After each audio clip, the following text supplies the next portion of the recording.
the reason why I survived my 7 months in Iraq and my 18 months in exile and had the strength to face the Army. Good job. Yeah. Anita Dennis, my mama.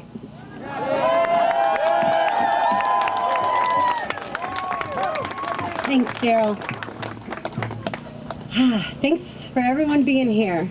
I want to talk about something that's really important to me.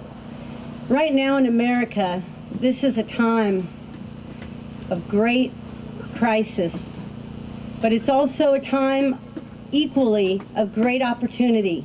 And we all know what the crisis is, but I want to talk about the opportunity. And I think it's great that everyone's here for Lieutenant Watata. He's doing something really brave, and he's made a sacrifice for his fellow soldiers in his country. And I also want to talk about other soldiers that are out there, like my son Darrell. We didn't have anybody come to his thing. And I've been to other soldiers' court-martials, and not one person's been there but me. And those guys are brave too. And they served in this war. And it breaks my heart when I go to theirs that no one's here for them. And they don't have money. And some of their parents won't even support them. In fact, some of the soldiers I support, their parents have called the police and turned them in and had them arrested. And they're veterans that are suffering PTSD, and they can't fight, so they go in and no one's there for them, and they suffer alone, and we don't know their names. So that's what I want to challenge everyone. You guys are here, and these other soldiers might not be in your state, but some of us can get there too. And we have friends, and we have relatives, and we know people in other states. So what I'm asking you to do is make some sacrifices, because I don't want any soldier or any mother to have to go through what me and Darrell did. We fought for 2 years. Nobody gave us a dollar. No one gave us support until I got a phone call from Lori from Courage to Resist. And that moment, I knew that things were going to change. So I'm asking everyone to go to couragetoresist.org. We've got resistors there.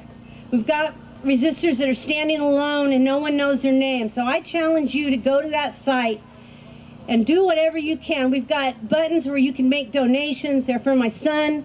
We owe $10,000 in legal fees, and we're on the verge of losing our home. But that's not important, because there's soldiers. We're over our crisis, but there are soldiers that are in it right now. And I talked to two AWOL soldiers that have $180 in their pocket, and their mom called me crying. They just got back from Iraq, and their husbands and wives, and they're in the streets sleeping in their car. Luckily, they found me, and I got them an attorney today, and he said he'll take their case, but they need $400. And I know that doesn't sound like a lot, but when you come from nothing, and all you have after serving in Iraq is $180 in your checking account, these are people that need our help. We don't have these two soldiers on Courage to Resist, but we'll have them there soon. But there's other soldiers. And we got Agustin Aguayo. He's facing 7 years. His wife is here today and his 2 daughters. A lot of you might not even know his name, but you can go there and please help his family. And that's all I got to say. I appreciate y'all being here, but we've got a lot of work to do. This is the opportunity. Let's not let it pass, because we may not have it again. Thank you. All right.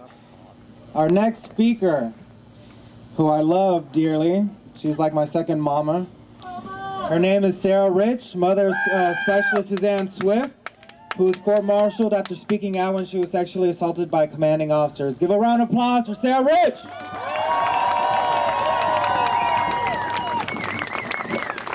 Something really amazing happens to you when you become a military mom. All of a sudden, it's not just your soldier, it's all soldiers. And let me tell you, my heart is breaking every day. Every day we have another soldier dying, and I say no more. Not one more life, not one more Iraqi life, not one more U.S. soldier life, no more! Come on, come on! Are we serious about this? Are we just gonna sit back? We need to get up and make some goddamn noise. I'm sick of this. I don't want one more child to die. And you know what? I have a 12-year-old son, and I'm not going to see him be recruited. I'm not going to see him be lied to. I want the peace. And you know, I heard an interview today with the president or the king of Syria, with Diane Sawyer, and he said this government, the U.S. government, is not interested in peace. That is what I heard. And that is the international view of the United States government right now. They are not interested in peace. We have got to stop. This is our country. This is not his country. This is our country. And we deserve peace. So I want you to go out and talk to these young people. Talk to them about not joining. We need to starve the war machine. Not one more child will enlist as long as I am out there. We need to stop them from enlisting. If they can't drink, they shouldn't be able to kill, right? Come on now, why are we doing this? So let's get up, let's make some noise. Let's support Aaron, the hero in my heart. Let's support our IVAWs who rock the house. Military families, speak out. Code Pink, Gold Star Families for Peace. We love you, we love you. Vets for Peace, thank you so much. You know, it's really interesting. We saw Aaron speak while Suzanne was AWOL. And I looked and I said, wow, this man is going to stop the war. This man is standing up. He is upholding the Constitution as he swore an oath to do. And he is going to change the world right now. And that's what I'm seeing. We are here to support him, we are here to stop the war, and we are here to rock this nation gently to peace. Peace. We're going to bring up Helga Aguayo to say a few words. Because she went through her husband going to Iraq for a year, and now he's facing 7 years in prison. And none of us could feel that pain. None of us here have felt that pain. I've felt some of that pain, but no one here has felt that pain that she and her family are going through right now. And we need to support them, because they're not going to make it without our help, as I'm not going to make it without your help. And all these war resistors and vets aren't going to make it without your help. I'm the wife of Agustin Aguayo. This is his daughter, our daughters, his mother over here, Susana. Can I, just so I know, how many have you heard of Agustin Aguayo? You can raise your hand. Okay, my husband is a conscientious objector, and he deployed once to Iraq as a conscientious objector and refused to put bullets in his gun while he was there, and was still given guard duty and was sent out on patrols. And 6 months into his detour into Iraq, he was denied his conscientious objection status. And when he came back, he decided to sue the Secretary of the Army, Steve Harvey. And after a year of that being in court, he was again denied by the federal court and was ordered to deploy after being stop lost, and his contract was extended for another period so he could deploy again after being a well-known CO in the chain of command. There were other medics that volunteered to go in his place, but the commander refused to swap them out because they wanted my husband to go. And so on September 1st, my husband, after following the rules for nearly 3 years, decided to dissent and went AWOL and missed the movement. And he turned himself in the next day because he wanted to put this behind us. And instead of being court-martialed or imprisoned, was told he was going to be forced to go to Iraq in shackles, in handcuffs, and carried on a plane. We were there when that happened in Germany, and they brought him home to get his Iraq gear, put his uniform on, and a lot of people don't know this, but he escaped out a back window and was AWOL. My husband is a conscientious objector, but the Army made him become a war resistor because following the rules, staying quiet for nearly 3 years has taken us nowhere.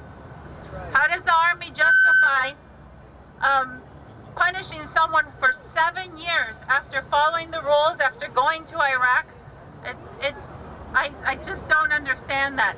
But we're here because we want to share his story, and we want to ask for your help and your support because, like Darrell said, we need it. We just, right now, he is facing 7 years. He's been officially charged with desertion and missing movement, And if he does get the 7 years, my daughters will be 18 when he gets out. And I think it's unfair for someone that's been to Iraq once before and has done everything he's supposed to. But we believe in supporting all war resistors, and we're here for Aaron and his family. We understand the pain that the Watatas and the Carolyn Ho and all of them are going through, because we're going through the same. And I can't thank you enough for being here and showing your support. And we just want you to know about Agustin, and his website is aguayodefense.org, and everyone here can help. There's a link on the website to send him a free postcard. There's an organization that sends it for free. They pay the postage. If everyone here sent him a postcard, that would be amazing, because he really needs to hear from you. He feels isolated in Germany. He was taken back by the sergeants that lost him in Germany, and was actually told to shut up, be quiet, and cooperate, or they would take him out. And when he arrived to Germany, there was a small group of 10 supporters there with signs and saying, you know, we support you. But he needs to know that there are more people that support him. So I ask you, please, to send him a postcard, log on to our website, and just see the different ways that you can help. Thank you very much for your support and for being here. Sisters, we support war resistors. There are brothers, there are sisters. We support war resistors. There are brothers, there are sisters. We support war resistors. There are brothers, there are sisters. We support war resistors. There are brothers, there are sisters. We support war resistors. There are brothers, there are sisters. We support war resistors. There are brothers, there are sisters. We support